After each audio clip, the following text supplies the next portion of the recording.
afraid of going slowly, but be afraid of standing still. इसका अर्थ होता है कि अगर आप धीरे चल रहे हैं तो कोई बात नहीं है, लेकिन एक स्थिर हो जाना गलत है, अर्थात चलते रहिए। चलने से कभी नहीं घबराना चाहिए, चाहे धीरे चल रहे हैं आप कोई बात नहीं, लेकिन अगर पानी ठहरा हुआ है तो उसमें से बदबू आने लगती है। आज जो मैं टॉपिक लेने जा रहा हूं, इट इज वेरी इंपॉर्टेंट। बिना अर्थ बदले अफर्मेटिव वाक्यों को नेगेटिव में कैसे बदलें, ये आज बहुत ही इंपॉर्टेंट चीज मैं आपको समझाने जा रहा हूं, और ये हर एक को समझनी भी चाहिए। अफर्मेटिव वाक्यों को बिना अर्थ बदले नेगेटिव वाक्यों में बदलना है, तो कैसे बदलेंगे ये मैं बताऊंगा। सबसे पहले मैं बताता हूं पहला तरीका। इसका पहला तरीका क्या है? विलोम शब्द लगाकर, अर्थात अपोजिट वर्ड्स का प्रयोग करके और उस वाक्य में नॉट का प्रयोग करके हम नेगेटिव में अफर्मेटिव सेंटेंसेस को नेगेटिव में बदल सकते हैं। उदाहरण के लिए देखिए, Rekha is a beautiful girl. Rekha is a beautiful girl, अर्थ है रेखा एक सुंदर लड़की है। अब हमें कैसे नेगेटिव में बदले और अर्थ वही रहे, यानी रेखा अगर सुंदर है तो बदसूरत नहीं होगी, वो सुंदर ही रहेगी, और नेगेटिव में ही बदलना है। तो कैसे बदलेंगे? Rekha is not an ugly girl. देखें, रेखा एक बदसूरत लड़की नहीं है। बदसूरत नहीं तो कैसी है? सुंदर है। इस तरीके से हम इन वाक्यों को बनाते हैं, यानी अपोजिट वर्ड। ब्यूटीफुल का अपोजिट क्या हुआ? अगली। ब्यूटीफुल माने सुंदर, अगली माने बदसूरत। अगली से पहले अर्थात विलोम शब्द से पहले नॉट लगा देंगे, तब नेगेटिव वाक्य बन जाएगा, अर्थ नहीं बदलेगा। फिर से देखें इस वाक्य को, अफर्मेटिव सेंटेंस को। रेखा इज ए ब्यूटीफुल गर्ल। रेखा एक सुंदर लड़की है। अब हमें इसको बदसूरत नहीं बनाना है, अपोजिट करना है, यानी नेगेटिव करना है, लेकिन वो लड़की सुंदर ही रहेगी। Rekha is not an ugly girl, अर्थात रेखा एक बदसूरत लड़की नहीं है, सुंदर है। तो देखिए, दोनों का अर्थ एक बैठ रहा है और नॉट भी लग गया है, नेगेटिव भी हो गया वाक्य, और साथ में अर्थ भी नहीं बदला। अब दूसरे वाक्य को कैसे बदलेंगे, अब मैं ये सिखाता हूं। देखिए वाक्य देखें, अक्षय लव्स ड्रिंकिंग। अक्षय पीना पसंद करता है। अक्षय लव्स ड्रिंकिंग, अक्षय पीना पसंद करता है। अब इसको नेगेटिव में हमें बनाना है। कैसे बनाएंगे? Akshay does not hate drinking. Hate love का अपोजिट है। लव माने प्यार करना, हेट माने घृणा करना। इसके ठीक पहले हमने नॉट लगा दिया। डज क्यों लगा? क्योंकि नेगेटिव सेंटेंस में हमेशा ही प्रेजेंट इंडेफिनिट की टेंस में क्या लगता है? डू या डज का प्रयोग होता है। तो इसके साथ क्योंकि अक्षय है, थर्ड पर्सन है, इसीलिए डज का प्रयोग इसके साथ होगा। Akshay does not hate drinking, अर्थात हेट माने क्या होता है? घृणा करना। अक्षय पीने से घृणा नहीं करता है, अर्थात लव करता है, यानी पसंद करता है। Akshay does not hate drinking, Akshay घृणा नहीं करता है पीने से, अर्थात अक्षय लव ड्रिंकिंग। अर्थ वही रहा। कैसे करा? लव और हेट। हेट को देखें, घृणा करना, लव, इसका अपोजिट हो गया ये लव का। और डज नॉट इससे पहले लगेगा, नेगेटिव सेंटेंस हमें बनाना ही है, तो डज का ही प्रयोग होगा, नॉट का भी प्रयोग होगा। प्रेजेंट इंडेफिनिट टेंस है, दोनों ही प्रेजेंट इंडेफिनिट है। Akshay does not hate drinking, Akshay पीने से घृणा नहीं करता है, अर्थात लव करता है। Akshay loves drinking. इस तरीके से हमने बिना अर्थ बदले इसको नेगेटिव में बदल दिया। तीसरा सेंटेंस देखें, Shekhar was doubtful whether he went there. Shekhar को ये डाउट था, ये शंका थी कि वह वहां गया या नहीं। शेखर वाज डाउटफुल, शंकित था, आशंकित था कि वह वहां गया या नहीं। शेखर वाज डाउटफुल, शेखर को आशंका थी। वेदर ही वेंट देयर, कि वो वहां गया कि नहीं। वेंट माने गया, देयर माने वहां। आशंकित, डाउटफुल। अब देखो इसको नेगेटिव में कैसे बदलेंगे। ये देखें, डाउटफुल का अपोजिट लगा दिया हमने, विलोम शब्द लगा दिया श्योर, और उससे पहले नॉट लगा दिया। तो क्या हुआ कि सेंटेंस नेगेटिव में भी बदल गया और अर्थ भी नहीं बदला। देखें, Shekhar was doubtful whether he went there. Shekhar was not sure, sure नहीं था शेखर, वेदर ही वेंट और नॉट वेंट देयर। अर्थात Shekhar was doubtful whether he went और नॉट, श्योर नहीं था, इसका मतलब आशंकित था। तो ये सेंटेंस बिल्कुल अर्थ में वही रहा, लेकिन इसमें नॉट लग गया। अपोजिट शब्द लगा करके अगर नॉट लगा दिया जाए, मैं पहले भी बता चुका हूं, तो क्या हो जाएगा, सेंटेंस नेगेटिव भी हो जाएगा और अर्थ भी नहीं बदलेगा। अब अगला सेंटेंस देखें हम, वो कंपेरेटिव का है।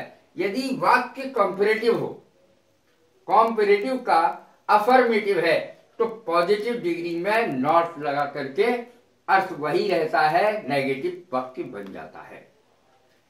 उदाहरण के लिए, Asha is wiser than Rekha. Asha is wiser than Rekha. Asha Rekha से ज्यादा बुद्धिमान है। आशा रेखा से ज्यादा बुद्धिमान है। वाइज माने बुद्धिमान, वाइजर माने अधिक बुद्धिमान। आशा is wiser than Rekha. Asha Rekha से ज्यादा बुद्धिमान है। अब इसको क्या करेंगे, पॉजिटिव डिग्री ले आएंगे, पॉजिटिव डिग्री में नॉट लगा देंगे। देखें, रेखा इज नॉट सो वाइज। रेखा पहले आ जाएगा, रेखा शब्द पहले आएगा, फिर बाद में आशा आएगा। रेखा इज नॉट सो वाइज, रेखा इतनी बुद्धिमान नहीं है जितनी की आशा। अर्थ नहीं बदला, नॉट भी लग गया, नेगेटिव सेंटेंस हो गया। फिर से देखें, आशा is wiser than Rekha. Asha रेखा की अपेक्षाकृत अधिक बुद्धिमान है। अब क्या है, रेखा इज नॉट, रेखा नहीं है उतनी बुद्धिमान जितनी की आशा। अब देख लें, नेगेटिव सेंटेंस बन चुका है।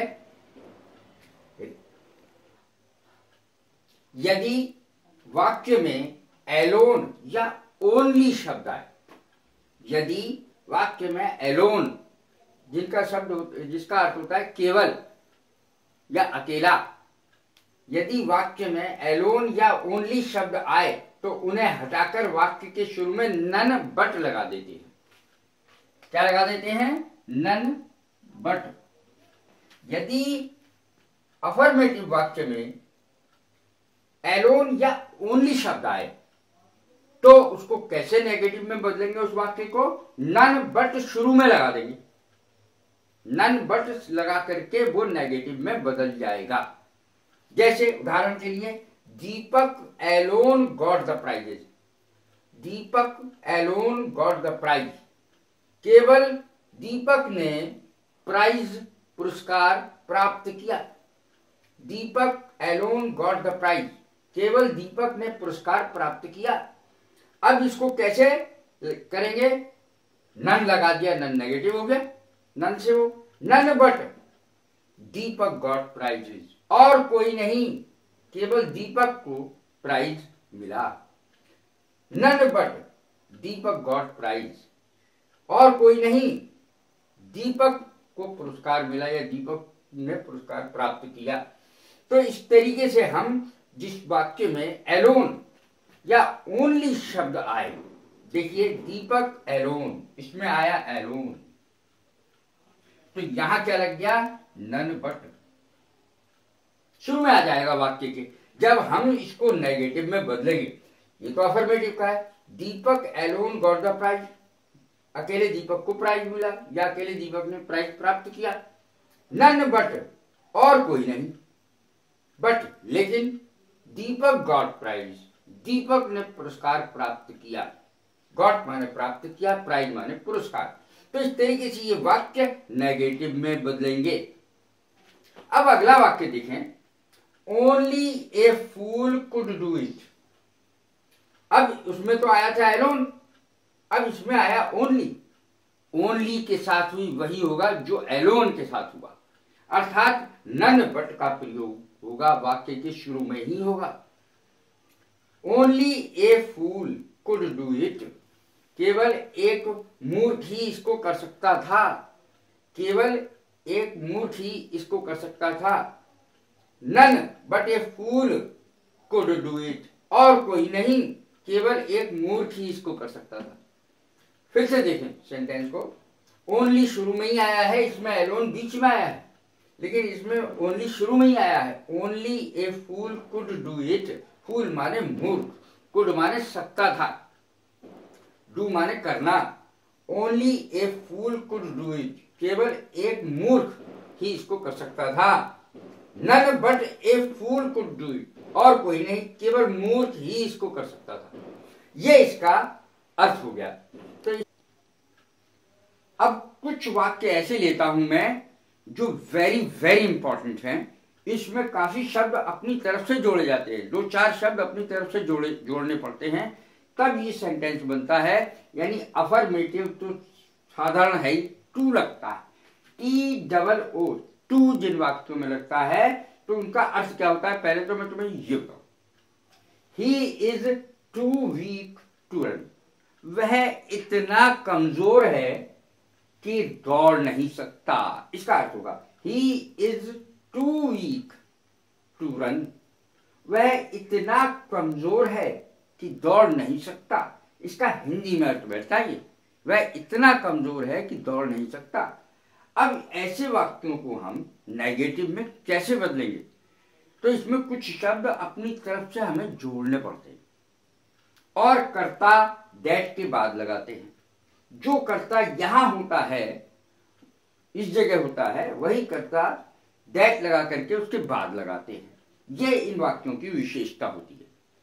अर्थात ये वाला कर्ता जो शुरू में है ही, अब बदलेंगे तो इसमें परिवर्तन आएंगे। टू, TOO, टू, इसके स्थान पर सो वीक शब्द आएगा, इसके स्थान पर सो वीक शब्द आएगा, अर्थात टू के स्थान पर सो आएगा। वीक तो पहले से ही है, सो शब्द आएगा, और सो का यहां अर्थ होगा इतना। He is so weak, he is too week.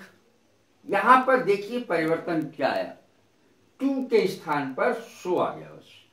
ये वाक्य में और कोई परिवर्तन नहीं आएगा, इतने यहां तक के वाक्य में। अर्थात उसके बाद वीक के बाद परिवर्तन आएगा, दैट लगेगा, वीक के बाद दैट लगेगा। अब ही is so weak, he is so week, उसके आगे वीक के आगे दैट लगेगा।